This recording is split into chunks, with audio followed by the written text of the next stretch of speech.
प्रवीण कल में संस्थापक अध्यक्ष EARTH इन्होंने एक प्रेस कॉन्फ्रेंस में खुलासा करते हुए कहा, डेवलपर्स, राजनेताओं और अधिकारियों के बीच गठजोड़ चल रहा है, जिसके परिणाम में राज्य के रेवेन्यू का नुकसान होता है, जिसे हम चोरी भी कह सकते हैं। डेवलपर्स द्वारा राज्य के खजाने को राजस्व हानि का उल्लंघन करके जारी करना। लोटस कॉर्पोरेट पार्क के डेवलपर्स आनंद पंडित और अरविंद देसाई में 90 करोड़ से अधिक रुपए MCGM को भुगतान किया, जो हमारे आरोपों को साबित करता है। के बारे में पत्रकार परिषद नहीं है। ये पत्रकार परिषद इसलिए है कि डॉक्टर किरीट सोमैया जी ने जिस डेवलपर को बचाने के लिए, जिस डेवलपर का इलीगल कंस्ट्रक्शन बचाने के लिए ये हमारे ऊपर जो एलिगेशन किए थे, वो डेवलपर को, उस डेवलपर के अगेंस्ट हमने खुद ये बोला था कि उनके जितने भी बिल्डिंग है, उस बिल्डिंग में रेवेन्यू लॉस है गवर्नमेंट का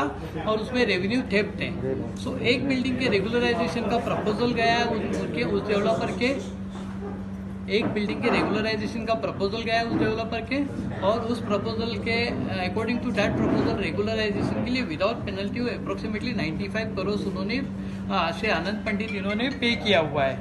अगर ये कंडीशन है, इसका मतलब हमने जो एलिगेशन डॉक्टर श्री आनंद पंडित इनके ऊपर किया था कि उनके बिल्डिंग में रेवेन्यू लॉस है, तो ये ऑटोमेटिकली इस्टेब्लिश हुआ, क्योंकि हम कंसिस्टेंटली वही बोल रहे हैं। और उस ऐसे विकासक, ऐसे डेवलपर जो रेवेन्यू थेफ्ट करते हैं, ऐसे डेवलपर को बचाने के लिए डॉक्टर किरीट सोमैया जैसे पॉलिटिशियन सामने आते हैं और हमारे जैसे NGO जो यूनाइटेड नेशंस के साथ एक्रीडेटेड है, ऐसे NGO के ऊपर गलत एलिगेशन करते हैं। ये कहाँ तक जायज़ है, हमें सबसे पूछना था।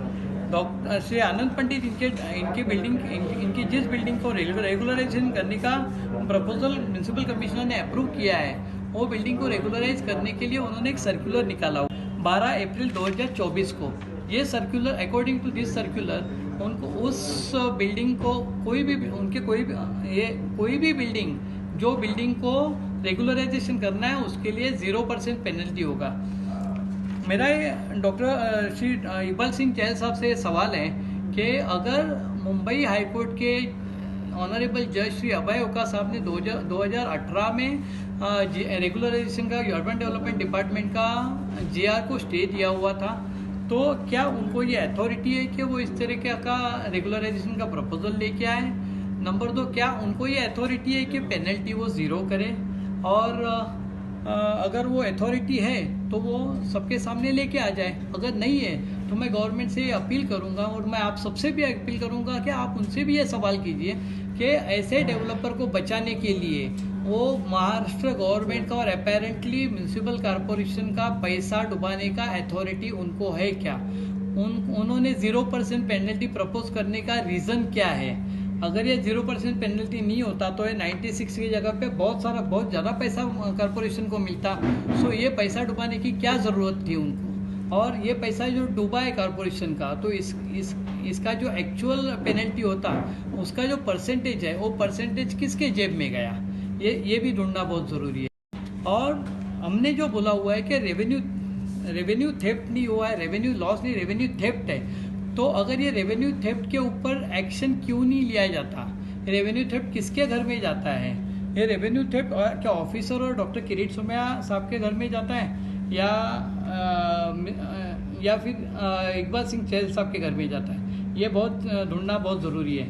सेकेंड थिंग, बीजेपी के MLA श्री अमित साटम, इन्होंने 2017 में महाराष्ट्र के असेंबली में एक बहुत बड़ा सवाल पैदा किया था। उन्होंने सवाल पूछा था गवर्नमेंट को, उन्होंने ये बोला था कि महाराष्ट्र, मुंबई में 50,000 करोड़ का FSI स्कैम हुआ है, उसका इंक्वायरी हुआ था, और श्री अजय मेहता साहब उस वक्त कमिश्नर थे। उन्होंने जो बिल्डिंग का लिस्ट दिया था, श्री अमित साटम जी ने, उन्होंने जो बिल्डिंग का लिस्ट दिया था, उस हर एक बिल्डिंग में एवाल्यूशन हुआ है। ऐसे उस वक्त के कमिश्नर श्री अजय मेहता साहब ने लोकायुक्त को भेजा था। मेरा श्री इकबाल सिंह चहल साहब से ये सवाल है कि अगर वो अजय मेहता साहब ने लिख के भेजा हुआ है कि उनके हर एक बिल्डिंग में वायलेशन है, तो आज तक उस बिल्डिंग में एक्शन क्यों नहीं होता है? क्या इलीगल काम करने वाले लोगों को बचाया जाता है और लीगल काम करने वालों को डिफेम किया जाता है? क्या इसी तरीके से सरकार काम करने वाली है और क्या इसी तरीके से महाराष्ट्र गवर्नमेंट काम करने वाला है, म्यूनसिपल कमिश्नर काम करने वाला है और डॉक्टर जितेंद्र आव्हाड काम करने वाले हैं? क्योंकि उनको भी हमने काफ़ी सारे लेटर लिखे हुए हैं, लेकिन आज तक उन्होंने कोई भी, क्या इन सब ऑफिसर और मिनिस्टर, इनकी कोई अकाउंटेबिलिटी टुवर्ड्स पब्लिक है या नहीं है? कोई अकाउंटेबल नहीं है, कोई किसी को किसी चीज़ का जवाब नहीं देना होता है। इसके खिलाफ आप लोग कोर्ट में गए हैं, उसकी डेट क्या है? आपकी हियरिंग कब है? कौन सी? आपने कहा कि 16 दिसंबर।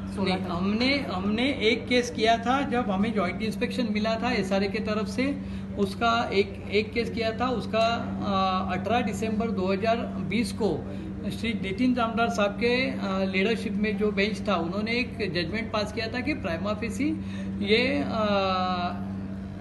अर्थ एनजीओ और ये रीट पिटीशन में पिटिशनर का पर्सनल एंड प्राइवेट इंटरेस्ट कुछ नहीं है, और उन्होंने उस रीट पिटीशन को पीआईएल में कन्वर्ट किया था और पीआईएल ऑलरेडी चालू है, उसका डेट अभी तक आया नहीं। नंबर 2, अगर ऑनरेबल जस्टिस श्री नितिन जामदार साहब बोलते हैं कि पिटिशनर का पर्सनल एंड प्राइवेट इंटरेस्ट नहीं है, तो डॉक्टर किरीट सोमैया साहब को ये अथॉरिटी है क्या कि वो बोले कि हम 1000 करोड़ रुपए जमा कर रहे हैं और हम लोगों को डरा के पैसा ले रहे शायद। और सेकंड थिंग, आज डॉक्टर किरीट सोमैया साहब के ऊपर जो डिफेमेशन सूट हमें फाइल किया हुआ है, उसमें प्राइमा फेसी कोर्ट ने एग्री किया है कि उन्होंने ऑफेंस कमिट किया हुआ है। अंडर सेक्शन 499 500 ऑफ आईपीसी उनके ऊपर ट्रायल चालू हो गया है। 25 तारीख को उसका डेट है और हमने एक कंटेम्प्ट पिटीशन भी फाइल किया था। उस कंटेम्प्ट पिटीशन का डेट भी 25 तारीख को वो भी कोर्ट ने एडमिट किया हुआ है।